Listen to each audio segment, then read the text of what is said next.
Hype si LeBron James mga idol kay Bronny, Miami Heat versus Los Angeles Lakers. Umi-improve palalo ang big man ng Miami at may umuusbong na shooter ang purple and gold.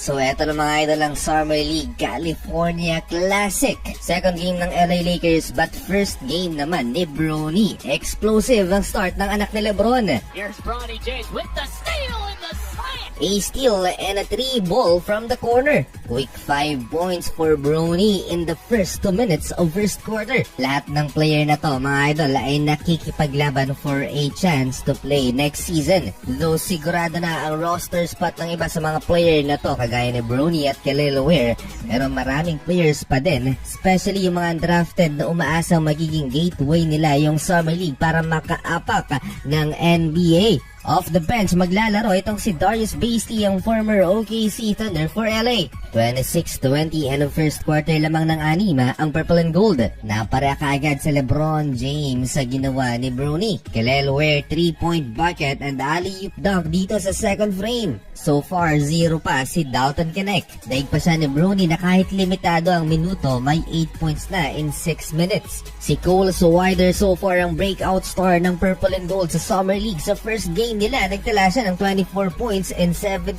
shooting percentage. Tapos ngayon, meron na siyang 12 puntos. Kelly Ware again with a poster alley-oop dunk and won 51-38 at the half in favor of purple and gold. Second half, point guard 6'2" DJ Stewart with a chase down.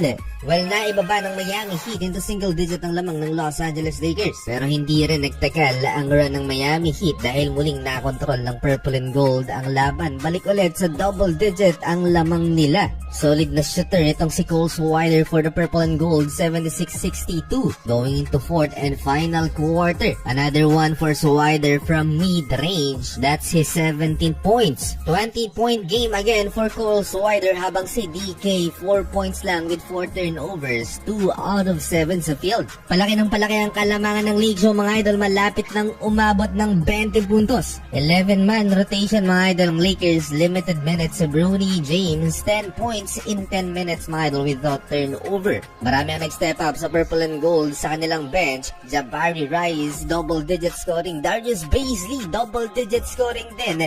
At itong si TJ Stewart, hindi pa naglalaro for the Lake Show mga idol ang kanilang rookie na na-acquire nila sa 7-team trade na nangyari ngayong araw na si Adutiero, ang second round pick ng Los Angeles Lakers sa kakatapos lang na NBA draft.